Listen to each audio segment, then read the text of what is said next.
A critical step in manufacturing and repair processes is knowing exactly what you need and in what quantities in order to complete every single step. However, we cannot optimize the process until we first understand the differences between a bill of materials and a bill of resources. So, today, I will ask and answer 3 simple questions. 1. What is a bill of materials? 2. What is a bill of resources? And 3. Why should you care? Let's get started.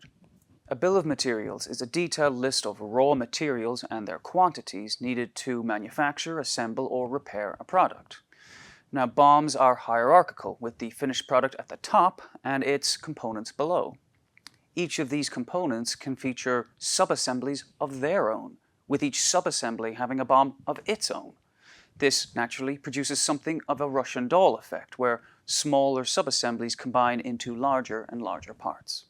A good example is a commercial aircraft. The BOM starts at the top with the finished aircraft and then breaks down into its major sections. For example, the fuselage, the engines, and the wings.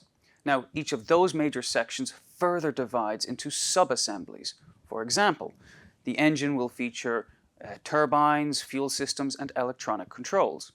Each of those subassemblies will have BOMs of their own, thus requiring incredibly precise inventory management to make sure that they, and the aircraft overall, are efficiently produced. Now, we've covered BOMs on this channel before in great detail, so I will simply leave a link to that video in the description beneath this video. Unlike a BOM that focuses purely on physical parts, a bill of resources refers to the 3 classes of resources involved in every repair and manufacturing process. The 3 classes are parts, tools, and people. As you can see, a bill of resources is a much more comprehensive planning concept, as it includes not only the physical parts involved in a process, but the necessary tools and skills required to complete any given step. For example, to produce this aircraft, you don't need only parts. Rather, you also need tools and skilled technicians in order to make sure that the plane is produced on time. Crucially, you need every single part of your bill of resources to be simultaneously available in order to complete any given step in the process. For example, missing a single part, tool, or technician at a critical moment means that the production of this aircraft stops immediately.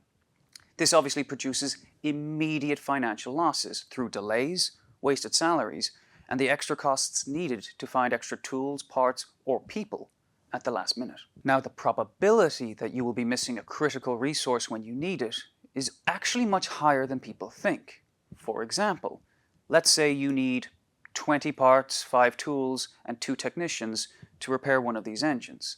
This, of course, reflects the 3 classes in your bill of resources.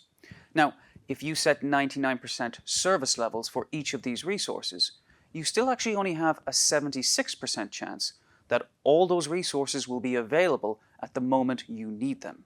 In other words, there's still a 24% chance, or 1 in 4, that you will experience delays in your repair process. Now, bear in mind, no company would set 99% service levels for their entire bill of resources because of how insanely expensive that would obviously be.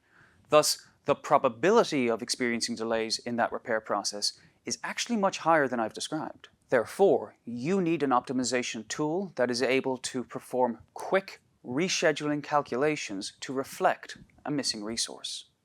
In conclusion, thinking purely in terms of a physical bill of materials leaves you exposed to increased levels of financial risk. This is because you might well have every physical part you need to create this aircraft, but still lack a critical tool or necessary technician at an important moment. Now, to learn more about your bill of resources and how we can optimize it, subscribe, follow us on LinkedIn, and send us an email at contact@lokad.com.